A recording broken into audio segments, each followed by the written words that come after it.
just started reflecting back on some things, and these words from Colossians 3:11 came to my mind.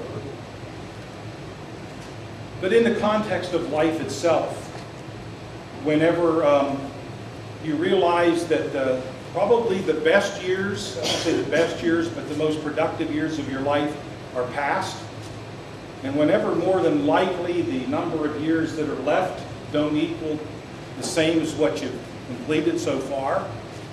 I don't know which one of you said it, expecting another 20 years out of me here, and I thought to myself, wow, another 20, I may be with it or I may not be with it if the Lord hasn't come by then.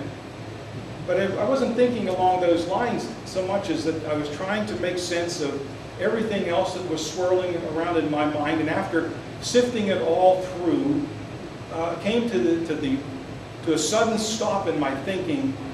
Is after it's all said and done, what do you have? What do you have? And these words came to mind. Christ is all. Christ is all. He's all I have. He is all I want. And He's all I need. Everything else considered, good, bad, or ugly, Christ is all. In the context of life, and I don't know where you as individuals are exactly, God and you know, but you can't help look out of the world around you and have a sense of being overwhelmed, if not totally confused, sometimes fearful. When you think of the international scene, today as we sit here for worship, the world gathers against Israel. The nation of Turkey has called for a security summit to convene with Russia, Iran, and the Arab world this week sometime to consider what might be their next step toward the nation of Israel. And I'm thinking to myself, wow, Ezekiel 37 and 38, you might want to visit that place again and read it. An indication of where we are. War is going on in the Middle East, and I find out from news sources and resources that we're no longer there in Afghanistan to win. We're simply there to secure and to stabilize and to hopefully put the existing government on an operating plane. I'm not sure it's worth all that, but nevertheless, we're there. And when you consider things as they are domestically, many states and government officials at the highest places condemn and ridicule the state of Arizona for trying to secure its borders and protect its citizens. When you think about the things that are going on ecclesiastically,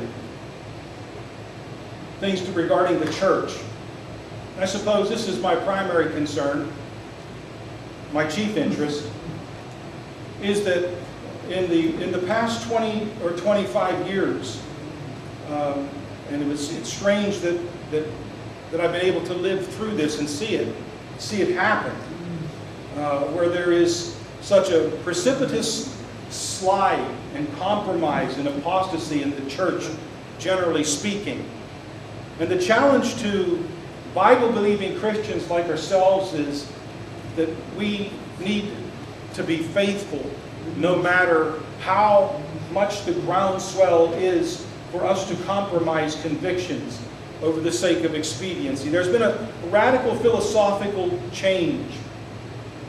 And the philosophical change basically is rooted in two theological concepts. One is that the church's purpose on earth is either doxological or it's soteriological. It is either that we are here to honor and glorify and exalt our God, or we are here solely and primarily to win the lost to Christ. And while I say that both are parts of the same, yet the one is inferior and the one is superior, and the one is the superior is being placed off to the side.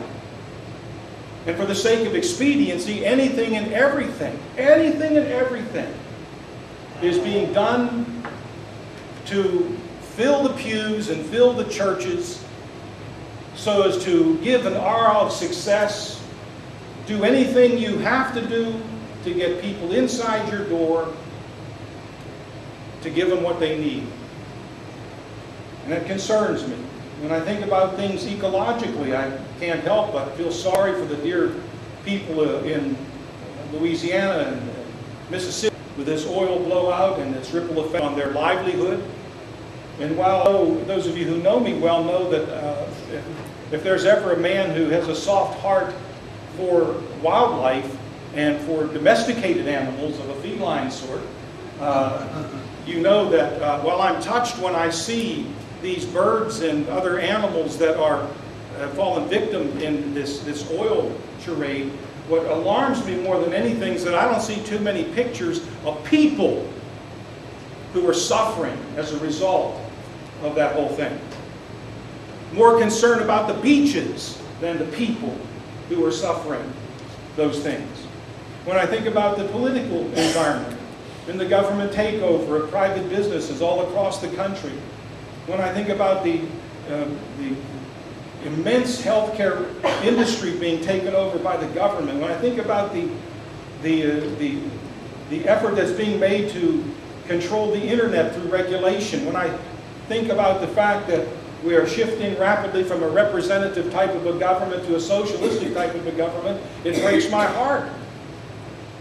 And yet I come back and I say all that, even if that were not true, even if America was ideally perfect, even if the environment around us was absolutely beautiful in every respect without threat, even if the Church of Jesus Christ was ecclesiastically sound, even if everything domestically and internationally was just perfect, I say it's not enough.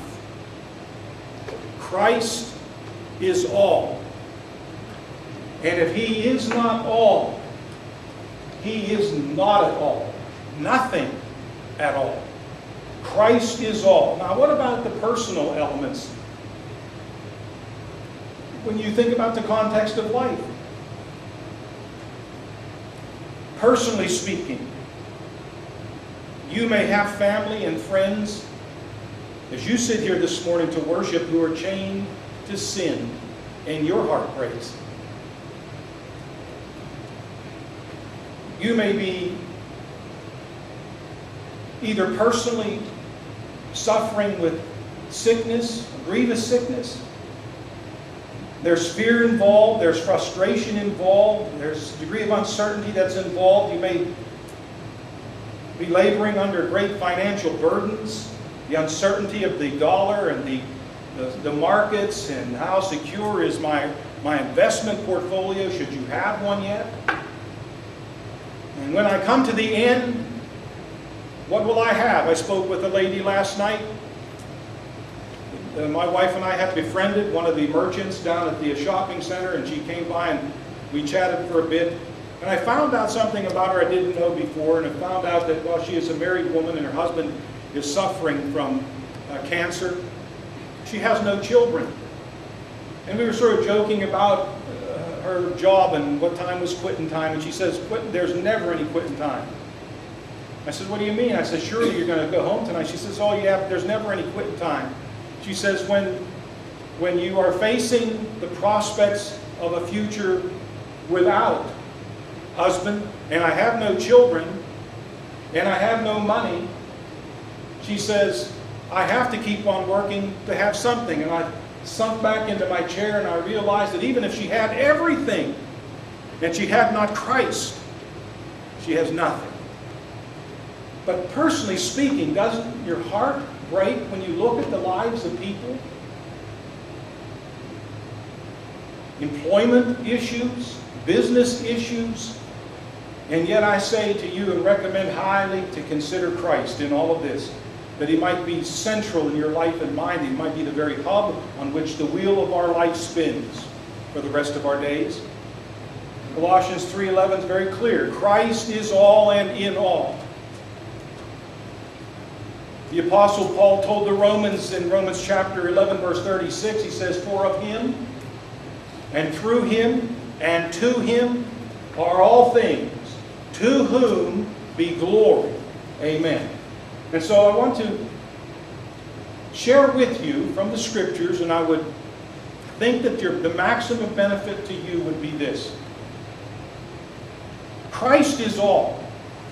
He is all I have, and He is sufficient. He is all I want. He is more than sufficient. He's all I need. He is more than sufficient. I would like to have you join with me in a look into the book